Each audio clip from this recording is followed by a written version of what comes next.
Hola, les habla Javier Escamilla y le invito a que me acompañe en esta nueva serie de estudios bíblicos para vivir mejor. En este estudio aprenderemos lo que la Biblia enseña acerca de las bendiciones y las maldiciones.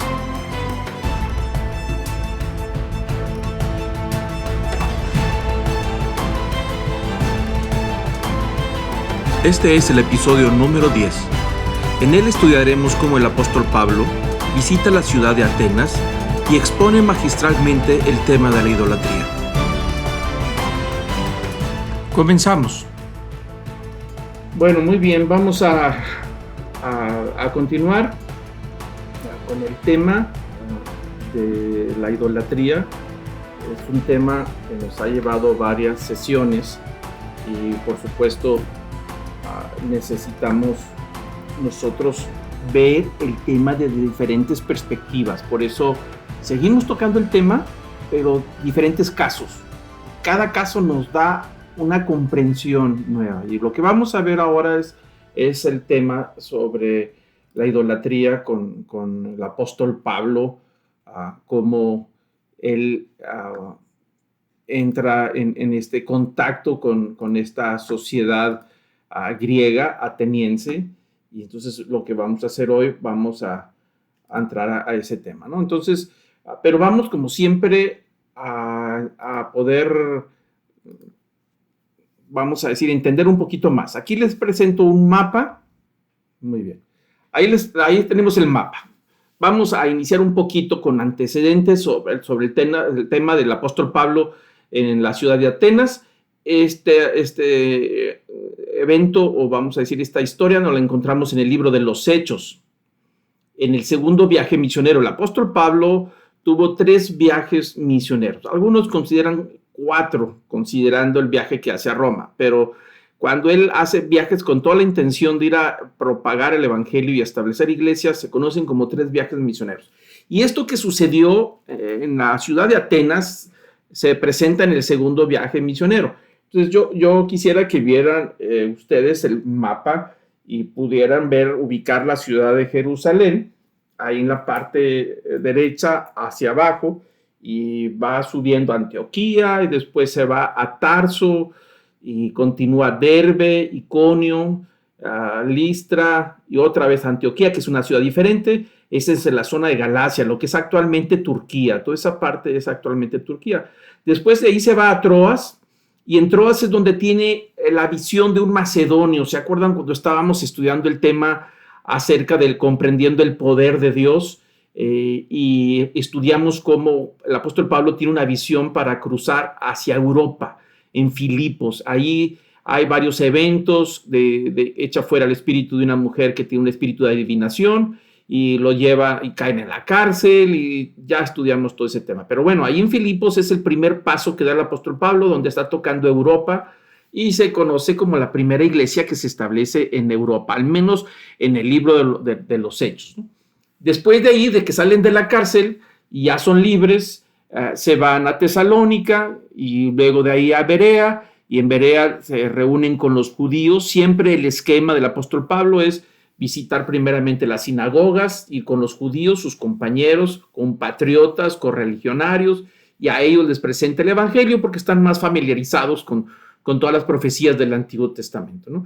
Y ahí en Berea se presenta un pequeño problema, pero bueno, de Berea se va a Atenas, tiene que salir de la ciudad y se va a Atenas, y luego después de Atenas se va a Corinto regresa a Éfeso, y así hasta que regresa a Jerusalén. Lo que vamos a estudiar hoy sucede en la ciudad de Atenas, que es la cuna de la cultura, de la civilización, ¿no? Se conoce como el centro cultural y filosófico, de donde están los cimientos de nuestra propia pensamiento hasta nuestros días.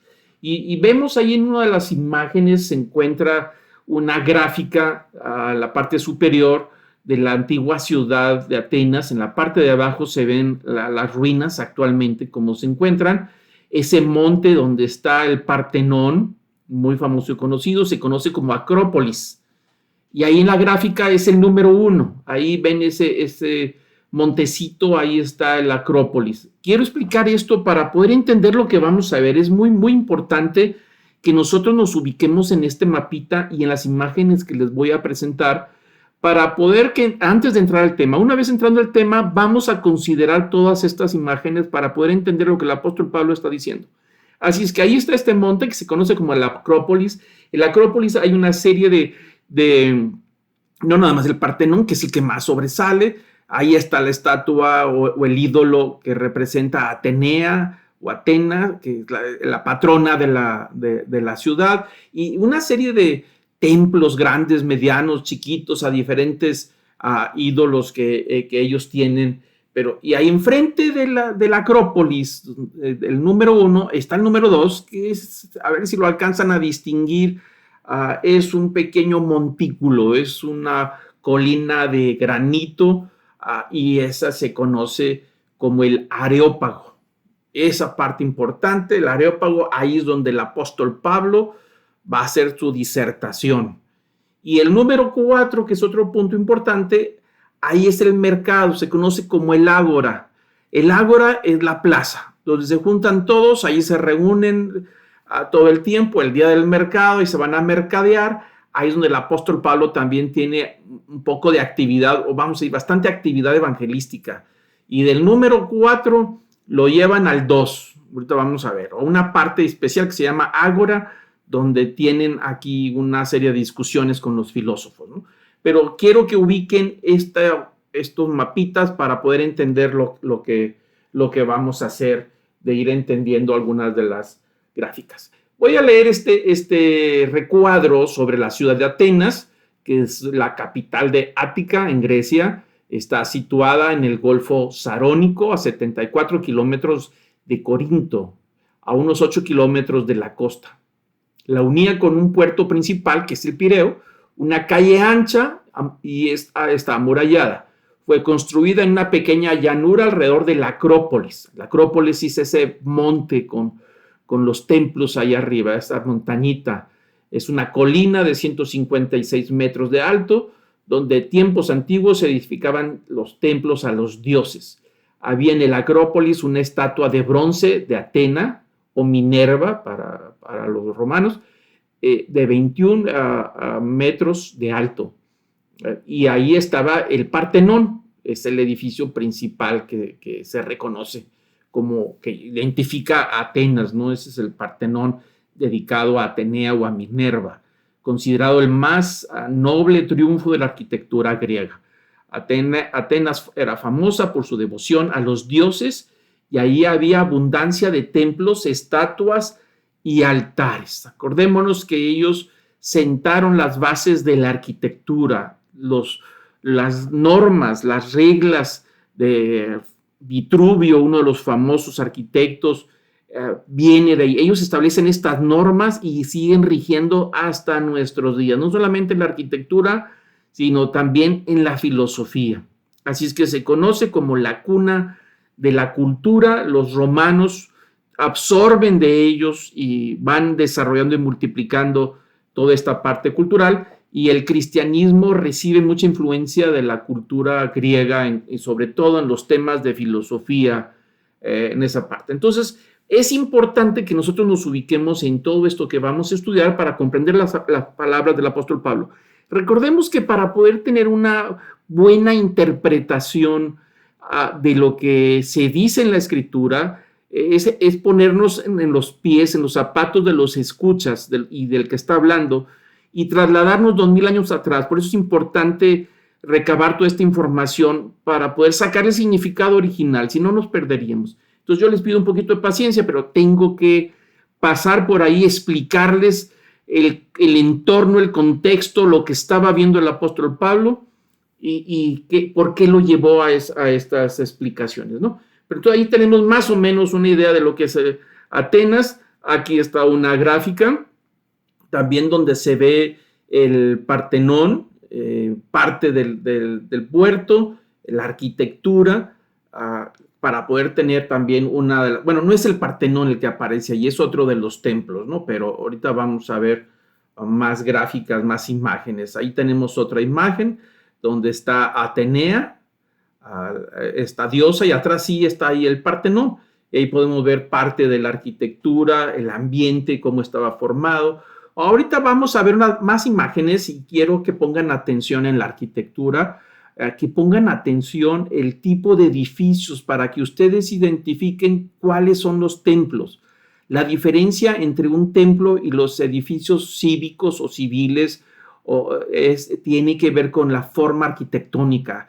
Regularmente son 2, 3 columnas, 4, 6 o 8, como el Partenón es más grande, y arriba tiene un tipo de triángulo que es donde representan a las divinidades, y de esa manera podemos nosotros identificar cuántos templos hay de cuántos tamaños y dedicados a diferentes dioses de la mitología griega, inclusive algunos importados. Entonces ahí en las gráficas, estas imágenes que estamos viendo inclusive el video pertenece o lo saqué de un juego de internet, de las plataformas ahora que hay de Xbox. Es un juego que representa en una manera muy fiel. No nos vamos a encontrar en ningún otro lugar una representación de Atenas, no solamente de la arquitectura, sino de la actividad de la cultura, como lo que vamos a ver en estas imágenes de este juego.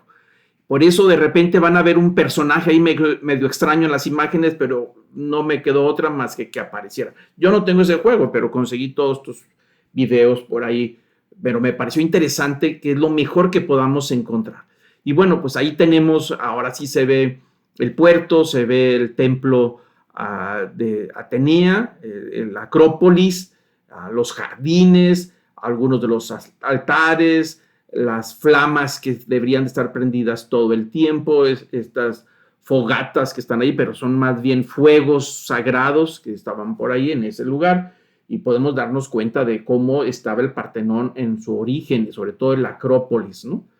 Y aquí tenemos una vista a vuelo de pájaro, donde se ve el templo de Atenea en la parte de atrás, y enfrente se ve Atenea, el tamaño monumental de esta imagen, y por supuesto los edificios más pequeños. Ahí vemos otro al frente con 4 columnas, 5 columnas, este es otro templo, y aún chiquitos, donde vemos la entrada en la parte de abajo, del lado derecho, ahí vienen, antes de entrar a las escalinatas, hay pequeños templecitos. Ahí están, son iguales, el modelo es el mismo, es un modelo que se conoce modelo de basílica.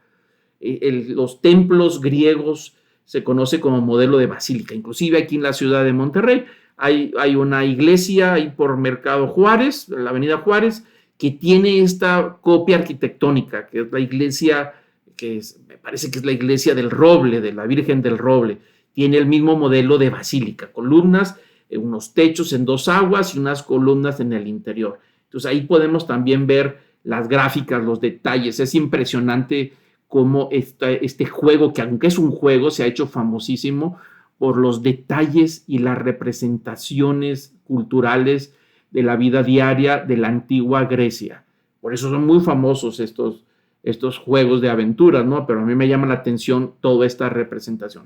Y vemos aquí otra imagen y también llama la atención ahí las columnas, las estatuas, los ídolos en la parte de arriba, y está atiborrado de templecitos y templos grandes de todo tipo en todos estos empedrados, ¿no? Para poder tener una idea de la Atenas que conoció el apóstol Pablo, el cual él acaba de visitar, y por qué habla como habla.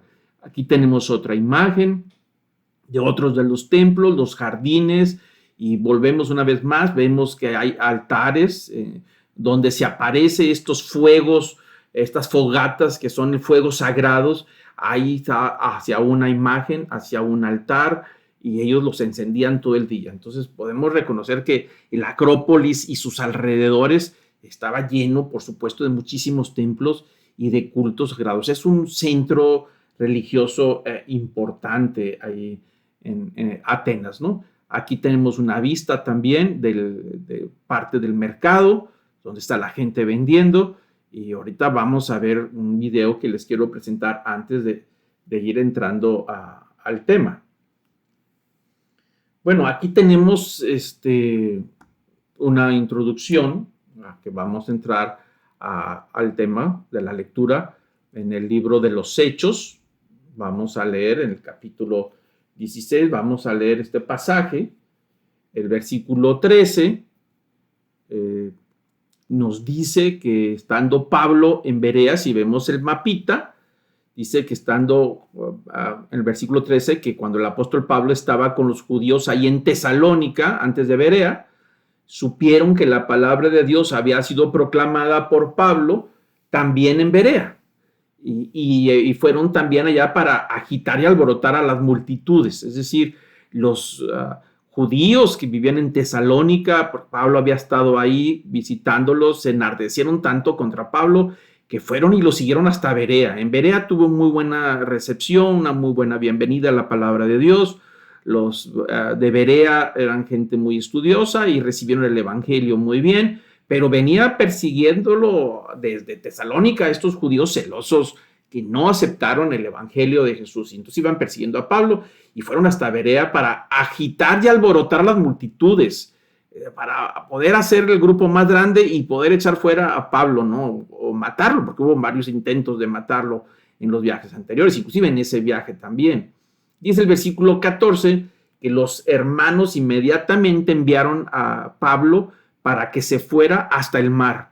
Pero Silas y Timoteo se quedaron allí en Berea, y los que conducían a Pablo lo llevaron hasta Atenas. Es decir, gente de ahí de Berea se lo llevó para protegerlo, y se quedó Timoteo y Silas ahí en Berea, y le dijeron, tú adelántate, por lo pronto sal de aquí, nosotros nos vamos a encargar de terminar la tarea de la evangelización aquí en Berea, pero tú vete y que alguien te acompañe para que te guíe en este viaje. Y se lo llevan hasta Atenas. Y después de recibir órdenes de que Silas y Timoteo se reunieran con él lo más pronto posible, pues partieron hacia Atenas. Entonces ahí vemos el antecedente de cómo llegó el apóstol Pablo a Atenas, y ya nos da una idea. Pero bueno, seguimos con el versículo 16, y nos dice el versículo 16 que mientras Pablo los esperaba en Atenas, su espíritu se enardecía dentro de él al contemplar la ciudad llena de ídolos.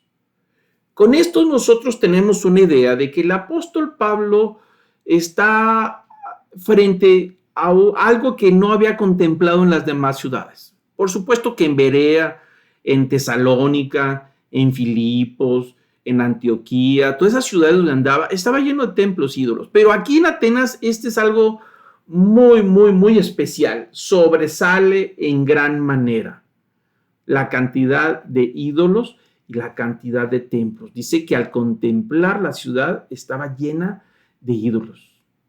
Pero notemos que dice que su espíritu se enardecía. Vamos a verlo de esta manera. Le entraba un celo.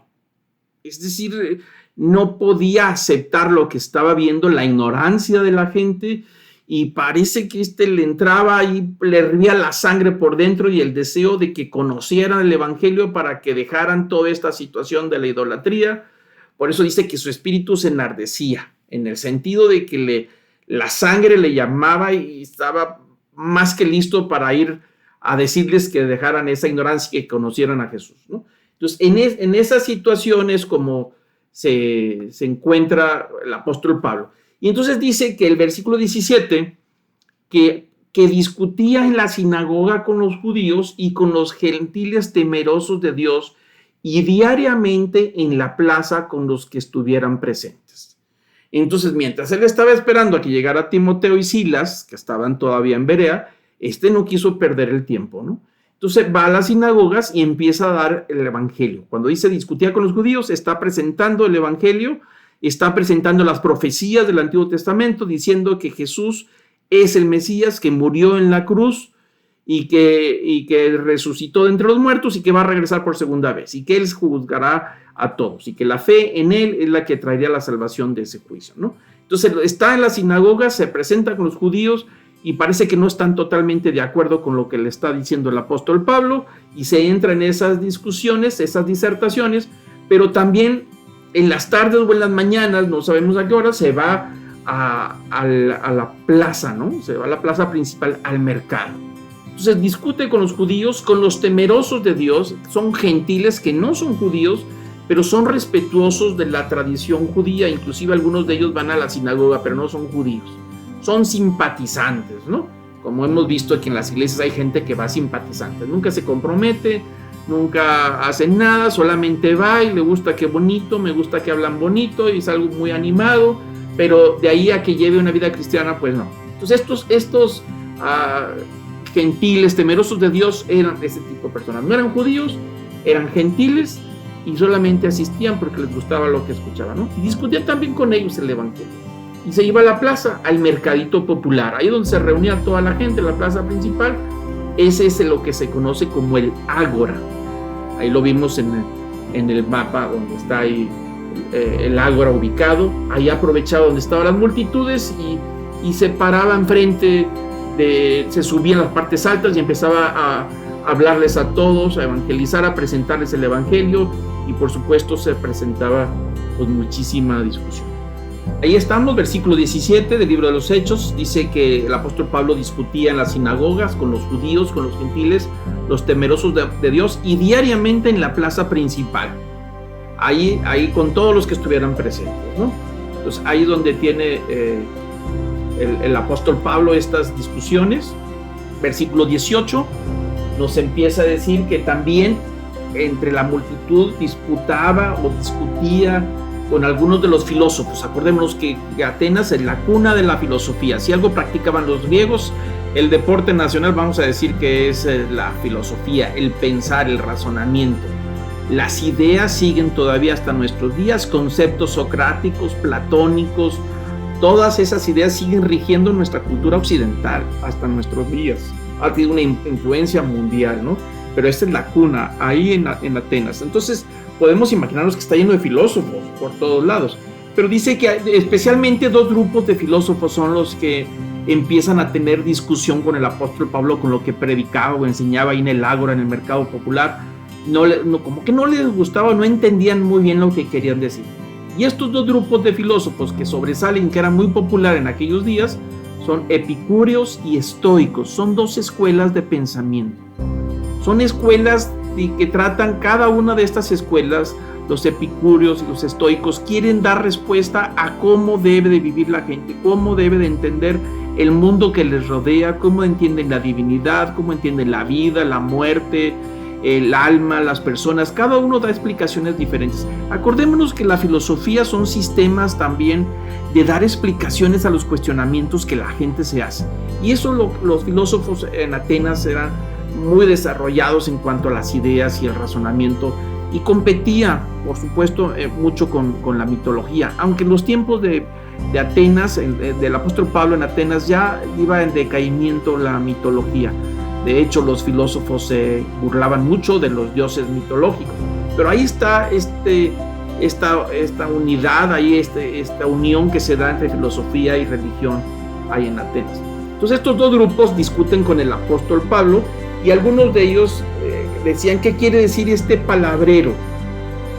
Y otro dice, parece ser que es un predicador de divinidades extrañas. Hablar de Jesucristo en ese tiempo, en este lugar, en Atenas, es extraño. Es una divinidad extraña para ellos, porque predicaba acerca de Jesús y de la resurrección.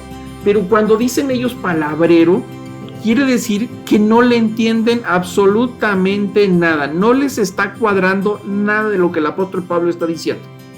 El apóstol Pablo está hablando acerca de la muerte de Cristo, el nacimiento de Jesús, el Mesías, que ya estaba prometido. Está hablando de cómo murió en la cruz, cómo injustamente murió en la cruz, como ladrón.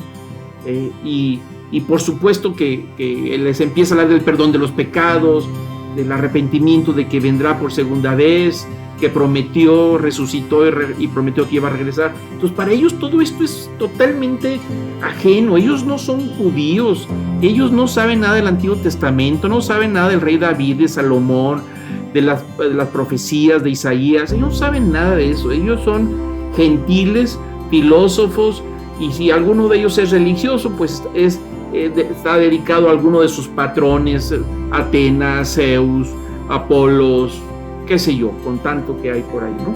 Entonces ahí le dijeron palabrero, ese palabrero que el original en griego tiene que ver para describir a alguien que está recogiendo pedacera en el mercado, o que está pepenando por el camino donde va cositas y luego las une. Así decían que era el mensaje del apóstol Pablo. Para ellos era un pedacero de ideas que estaba tejiendo el apóstol Pablo y que ellos no entendían. No les cuadraba, se salía totalmente de la norma de pensamiento de lo que ellos estaban acostumbrados.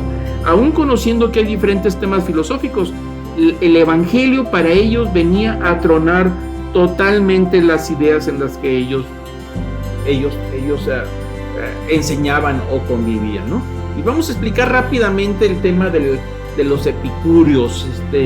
Este sistema filosófico es un movimiento que cubre la búsqueda de una vida feliz mediante la búsqueda inteligente de los placeres, lo que se le conoce como la ausencia de la turbación y las amistades entre sus correligionarios.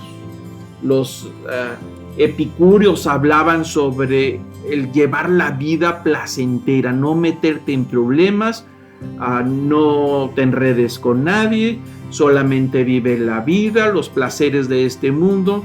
Ellos no creían mucho en la vida después de la muerte. Ellos se acabó y se acabó, así es que solamente tienes una vida y vívela bien, y lo que es para el cuerpo, pues disfrútalo, suéltalo. El cuerpo para qué es, si lo siento entonces vale la pena, si no lo siento no vale la pena. Ellos eran de la idea muy parecida a lo que se conoce como el hedonismo, ¿no?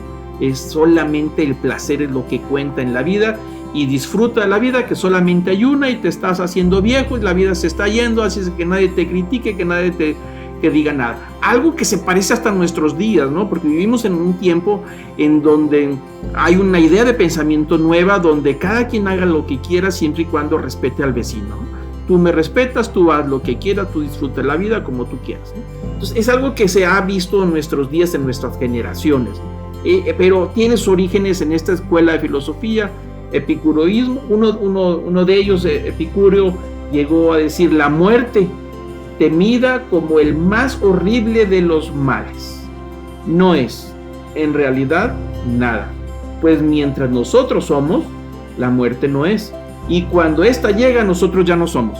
Y esas son sus máximas del día. No tengas miedo ni a la muerte, cuando llegue la muerte ya te moriste, y después de ahí pues quién sabe, ya no hay nada y ya no somos nada. Así es que ni tú vive el momento, vive la vida, vive la experiencia, y eso es lo que eres. Entonces esa es una idea de los epicúreos para poder entender por qué discutían con el apóstol Pablo.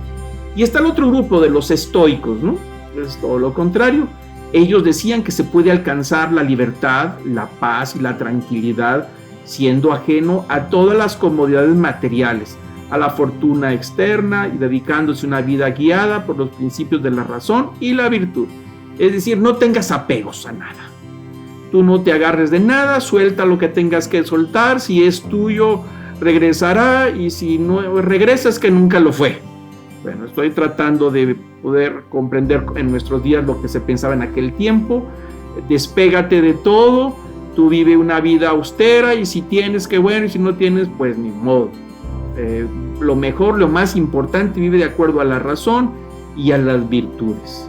Estos estoicos decían que el universo estaba todo conectado, ¿no? Y que todas las causas estaban relacionadas con esa conexión. Le llamaban determinismo. Todo está determinado ya y está conectado.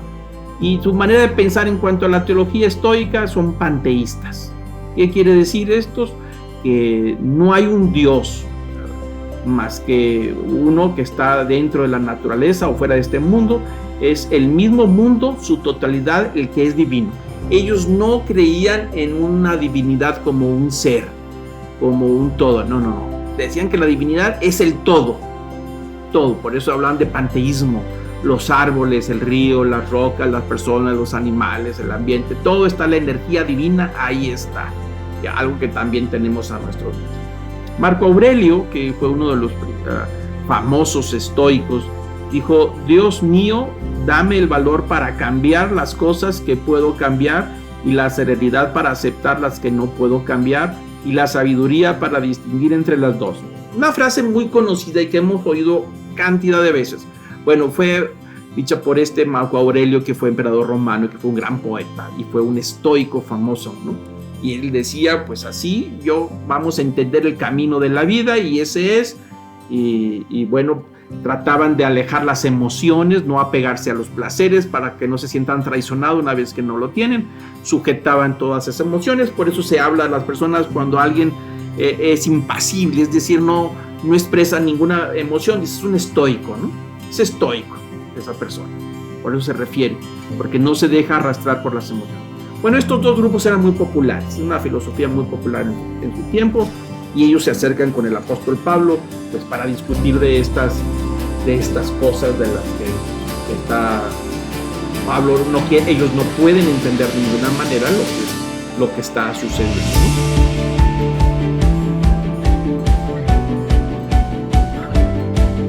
Le invito a continuar con la segunda parte de este episodio número 10.